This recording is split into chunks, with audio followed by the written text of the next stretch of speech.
Okay, guys, papakita ko lang sa inyo. Ito ang itsura ng stock na Ford Transit na hubcap. So yung hubcap niya, painted na silver, tapos yung loob niya, kulay silver din. So, ipapakita namin paano natin babaguhin at para paano gumanda using the stock hubcap. Ito, panoorin nyo.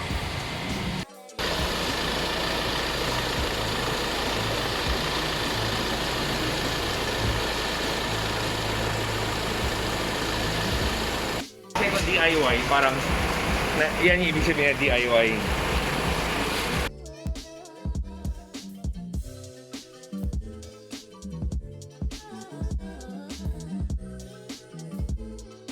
Hindi mapinturahan yung sa preno, kaya nilalagyan ng dyaryo. So ganyan din dapat ang sundin nyo kung gagayahin nyo kung paano namin ginagawa.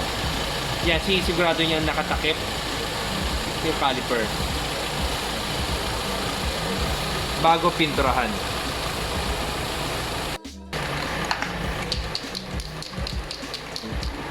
So, bibili kayo ng pintura sa any hardware, any brand na ganyan. So, pipinturahan ng ganon para lang umitim siya. So, pag umitim siya, again, ang purpose niyan, para pag kinabit mo yung chrome na hubcap, hindi siya pangit tingnan. Litaw na litaw yung chrome na hubcap.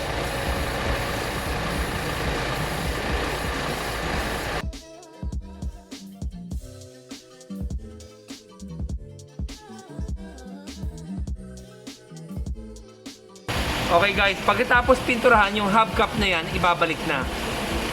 So ganyan lang pagbalik niya. May parang clip siya. Ilalak mo lang siya, tapos tutulakin mo lang. Yan. Okay, tapos na.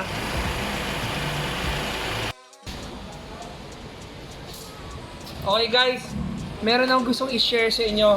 So kung ikaw ay may-ari ng Ford Transit and then wala ka pang mabili na mag wheels para sa transit nyo, meron tayong paraan. So tuturuan namin kayo paano mag DIY. So i-DIY nyo, unang-una nyo yung step na dapat gawin, pipinturahan nyo itong stock na itong stock na rin pipinturahan nyo.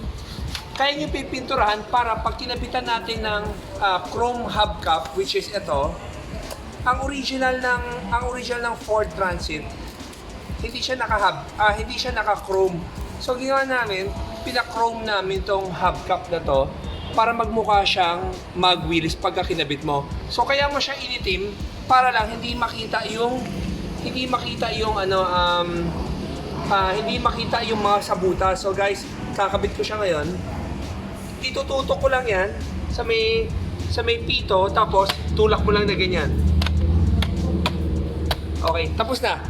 So guys, kung interested kayo magpagawa ng ganyan, please call our office at 3411-5858 at saka 3414-1068.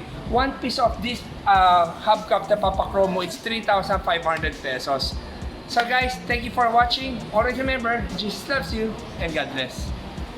Please like, share, and subscribe. Like, share, subscribe. I hope na gusto niyo yung mga video namin, especially pinakita namin ngayon lang. So,